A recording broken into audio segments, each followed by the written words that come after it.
परमेश्वर के धन्य नाम की महिमा हो। प्रभात मनन के सत्र 1343 में आप सभी का बहुत ही विनम्रता के साथ स्वागत करता हूं। आइए आज का मनन के लिए हम पढ़ते हैं पहला तीमुथियुस अध्याय 3 पद 16। इसमें संदेह नहीं कि भक्ति का भेद गंभीर है, अर्थात वह जो शरीर में प्रकट हुआ, आत्मा में धर्मी ठहरा, स्वर्गदूतों को दिखाई दिया, अन्य जातियों में उसका प्रचार हुआ, जगत में उस पर विश्वास किया गया और महिमा में ऊपर उठाया गया। प्रेरित पौलुस की पत्रियों में हम अनेक बार भेद शब्द को देखते हैं। भेद शब्द नया नियम में उन आध्यात्मिक सच्चाइयों को सूचित करने के लिए इस्तेमाल किया गया है जिससे पुराने नियम के भक्तगण अनजान थे। रोमी अध्याय 16 पद 25 और 26, इफिसी अध्याय 3 पद 4 और 5। आमतौर पर देखा जाए, परमेश्वर को प्रसन्न करने के लिए मनुष्य के द्वारा किए जाने वाली किसी भी प्रकार की साधना को आमतौर पर लोग भक्ति समझते हैं।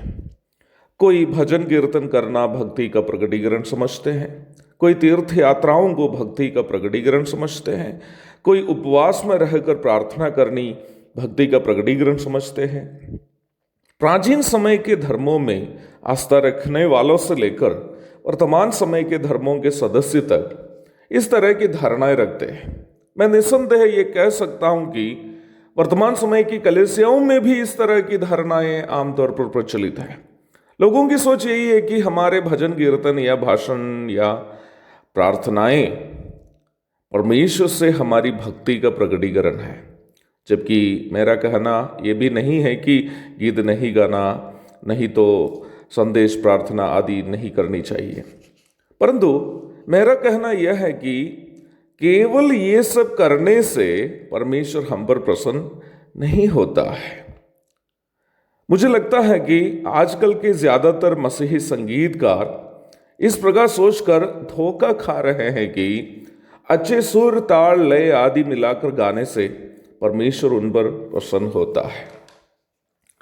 वक्तागण भी इस प्रकार सोचकर धोखा खा रहे हैं कि वचन में उनका गहरा ज्ञान उनकी भक्ति के कारण है। प्रियो, मैं इन बातों को कहते वक्त मैं अपने आप को भी इन आलोचनाओं से अलग नहीं रखता। मैं ये बात अवश्य जानता हूं कि केवल गीत गाने से या 1000 से भी ऊपर प्रभात मनन करने से मैं एक भक्त नहीं बनता हूं। गीत गाना परमेश्वर से मुझे मिली हुई प्रतिभा अथवा टैलेंट का प्रकटीकरण है, भक्ति का प्रकटीकरण नहीं है। और वचन सिखाना आत्मिक वरदान का प्रकटीकरण है, यह भी भक्ति का प्रकटीकरण नहीं है। ये दोनों मेरी भक्ति का प्रकटीकरण नहीं है और केवल यही करने से परमेश्वर मुझ पर प्रसन्न भी नहीं होंगे। यदि कोई सोचता हो कि उनका गीत या वचन में ज्ञान उनकी भक्ति का प्रकटीकरण है, तो वो इसलिए ऐसी सोच रखते हैं क्योंकि वह आध्यात्मिक विषयों में अपरिपक्व है।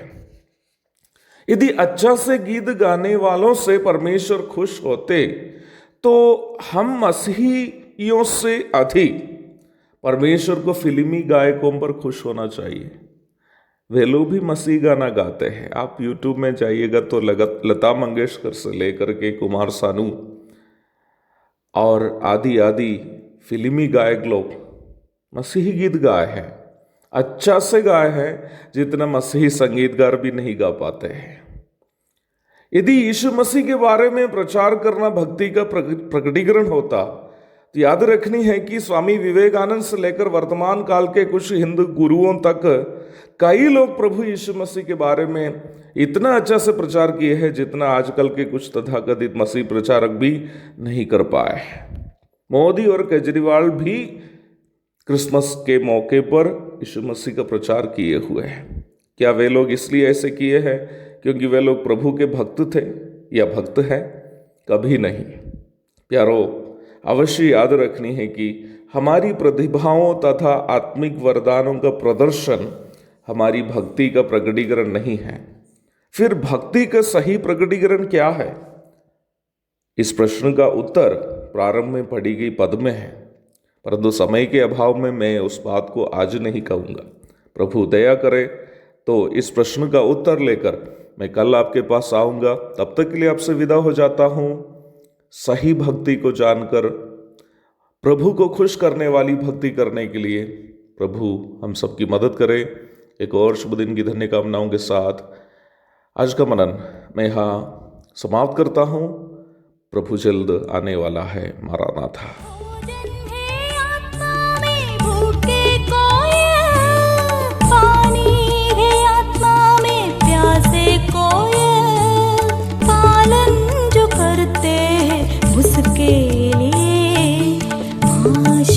पाने का साधन है ये वचन, प्यारा वचन, यीशु मसीह का प्यारा वचन।